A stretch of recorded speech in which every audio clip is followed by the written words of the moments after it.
just illustrated is that the market in capitalism, it regulates itself.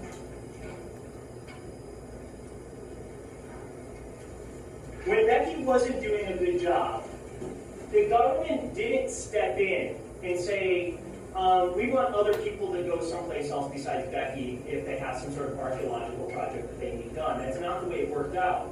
People made that decision on their own. When Becky made her prices higher and they chose to go to another place, the government didn't tell people you need to shop someplace else. Becky's competitors essentially did that. That concept is sometimes referred to as the invisible hand. The government isn't regulating how business is done. There's this kind of unseen force, essentially through competition, that's supposed to, number one, keep quality of products high and keep prices low. Because again, if you're making a bad product or service, people are going to go someplace else.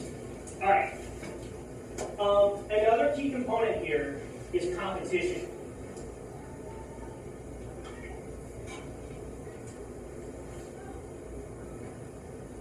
Who else knows what they want to do? John, what do you want to do? Okay, music. Let's say you open up a music studio, and except you're the only one. Okay? You're the only person that offers that service. You're recording stuff, you're producing it, and you're actually making the CDs and selling the CDs to stores. If you have absolutely no competition, how much can you charge people? As much as he wants. They don't have to buy it, but if they want to buy it, they don't have another place to go. This system only works if people actually have competitors. That's the way it's set up. All right.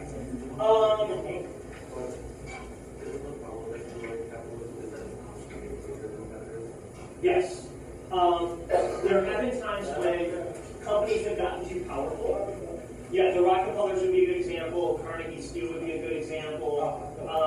There have been times when people have gotten too powerful and have essentially taken over the market for a single product. Yeah, that's when a monopoly forms. Monopolies are not good for capitalism. Today, the government has something called antitrust laws, where they try to break up companies. AT&T has actually been broken up a bunch of times into smaller companies.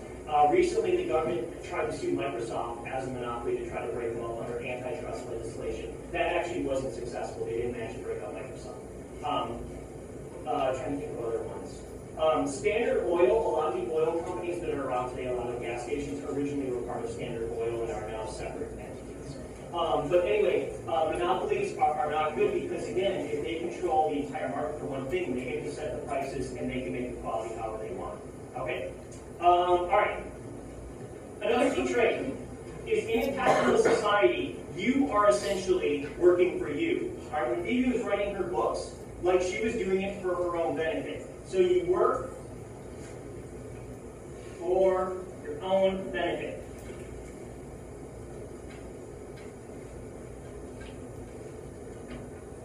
But I'm going to do a little spin-off here. When Phoebe was doing really well, what did she have to do in order to keep up her success?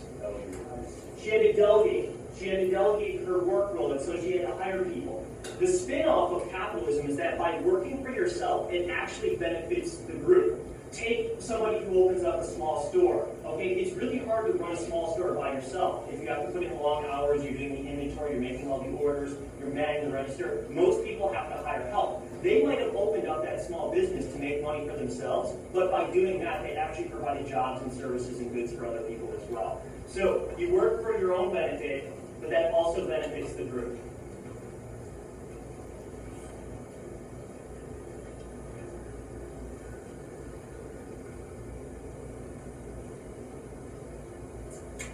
All right.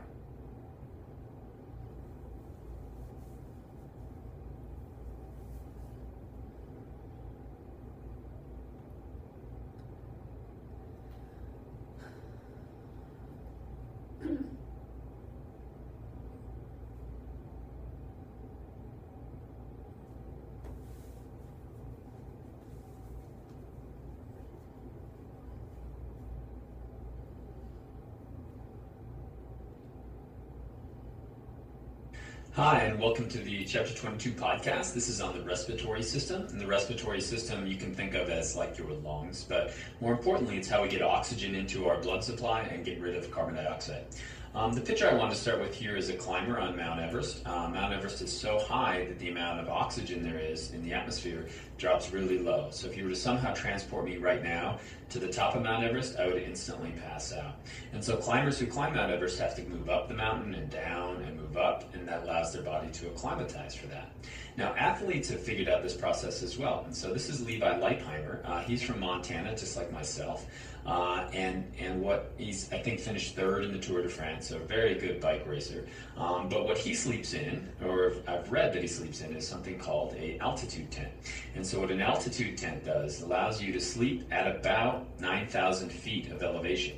And so your body starts to acclimatize to that. What you do, you actually produce more hemoglobin and your red blood cells get bigger. And so now when you start to race, you can carry more oxygen, and so you can go faster. The cool thing about an altitude tent is that you can wake up and then you can train at sea level at a really high intensity. And so what is this chapter about? It's simply about moving oxygen in and moving carbon dioxide out. So before we get to the human respiratory system, let's talk a little bit about how it's found in other animals. And so there are two things that are required for any respiratory surface. And the first one is it has to be wet. And the reason why is oxygen's moving in and carbon dioxide is moving out simply through a process called diffusion. And so if it was dry, that's simply not going to work. Second thing that you need is an increase in the surface area. And so one of the simpler forms is just using your skin as a respiratory device. And so amphibians will do this, but same thing here with this worm. And so what they're using is their skin as a surface, and so the capillaries will run right next to that, or the vessels will, and so oxygen will simply move from an area of high concentration outside the worm to an area of low concentration inside. If you get to an insect, they've got a little different system. What they've got is they've increased the surface area on the inside, and so they have tiny little holes called spiracles along the side of them. And so what happens is air moves in, and it actually branches through these tiny microscopic tubes until each of those tubes eventually plumbs or goes to one individual cell. And some of the bigger insects will have to move their body in and out. Sometimes they use that during flight to actually pump that air in and out, kind of like an accordion. Next, we've got the arrival of gills, and gills are found in animals that live in water. And so fish is an example of a gill, and we'll talk more about that in a second. But what you try to do with a gill is you increase surface area, and then we also want to have water rushing over the surface of that. And so there's as much surface area in the gills of a fish as there is throughout the whole rest of their body. As we move on to land, we get actually more oxygen, but we lose that wet environment that we need to move it in, and so we move that wet surface inside our body. And so lungs are folded inside our body to keep it moist and also increase surface area, but they have that similar role. It's moving oxygen in. I want to talk about two of these things. First, let's talk about gills. And gills have high amounts of blood vessels found within it, but they also utilize something called the countercurrent gas exchange. And so if you're a fish, what you do is you move your operculum in and out like that, and as you move it in and out, and you move your mouth like that, you're actually drawing water in and over those gills. As you do that, the blood will actually flow in this direction, and the water will flow in the other direction. And so in science, we call that a countercurrent gas exchanger. What does that mean? The water is going from an area of really low oxygen concentration, and it's hitting water that has a slightly higher amount of oxygen concentration. And so we're loading up that water. So you can see here that when the blood now has 60% of the oxygen, it's actually meeting more water that's more rich in oxygen. And so the cool thing about that is we can utilize up to 80% of the water, or excuse me, 80% of the oxygen that comes in is going to actually end up in that blood supply. And compared to those gills, we're really, really inefficient.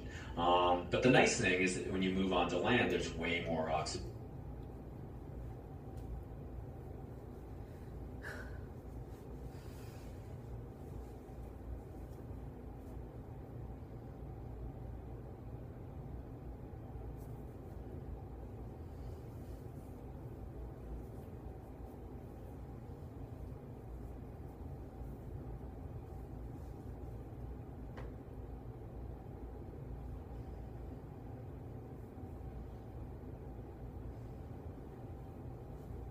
Number 11, we learned routinely these two rules of Grecian hospitality into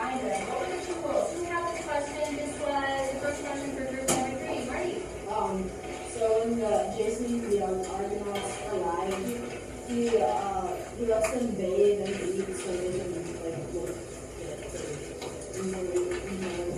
and he asked them who they were and where they come from because it was considered a discourtesy to ask foreigners how to make them their names and stuff. Okay, very good. So Jason and his crew, they get off the boats, they walk up the shore, they approach the palace, they knock on the door, and the first thing we learned, you guys definitely got the first rule correct. The first rule was, and this is the one everyone wants to write down, the king can ask questions only after his guests are bathed, they're given a fresh pair of clothing, set of clothing, and they've had a meal. So only after they've eaten, they've bathed, they have a nice set of clothing, then you can say, who are you and what are you doing in my castle? That's when that can happen. That's the first rule. What's the second rule? Who found the second rule? It's I'm not sure if this is right, but like, because he said, I would kill you if you hadn't eaten at my table. very good. You were the first people to get that today. The second rule is it was considered very bad manners to kill someone after they've eaten at your table. This is actually considered to be very bad manners today. So when you invite someone over for dinner, you're not really allowed to kill them when dinner is over. In fact, you're not really allowed to kill them during dinner or before dinner. And it's not even bad manners, it's illegal. But back then, it was considered bad manners to kill someone after you've had dinner with them at your own table. So those are the two important rules. Those are also going to be important when we start talking about the Odyssey, because they're going to come back. So both of those rules end up being important. So after dinner's over, and the king says, so who are you and what brings you to the palace? And Jason says something like, oh, I'm related to Phrixus. I'm here with my really large army of heroes to take away your most prized possession. Aedes is thinking to himself, why didn't I see this goat come up? Why didn't I meet them at the shore? Why didn't I just kill them? But now it's too late. Now I have to be more creative. So what's the creative way that King Aeetes finds to kill Jason? It's kind of a three-part process. This was number 12. Whose question is this? Aiden? He said he had to yoke two fire-breathing bulls, and he had to cast the teeth of the dragon into the furrow, and then he had to kill the dragon and it would come up afterwards. Okay, good. Let's go back to number 1. Number 1 involved yoking two giant bulls. What does it mean to yoke something, Aiden? Like there's this like big wooden piece that like goes on the back of their neck, and it's like I think they tie ropes to it so you can control the animal that's being yoked. Okay, So you have control over it. Yeah. Okay, very good. So if you look at that, I drew that was me. I drew that picture. See that picture there? So the yoke is the big wooden thing that goes over the necks of the two animals. So you'd have to be kind of a really large, coordinated farmer to make that happen anyway, to get a big piece of wood on top of the two bulls. But in this case, you guys mentioned one thing that was special about the bulls. What's the one thing that's special about them that you mentioned? They're fire breathing and they also have bronze hooves. Very good. There are two special things about them. These bulls breathe fire, so they're going to try and incinerate Jason while he's doing this. And they have really big hooves made of bronze, so they're also going to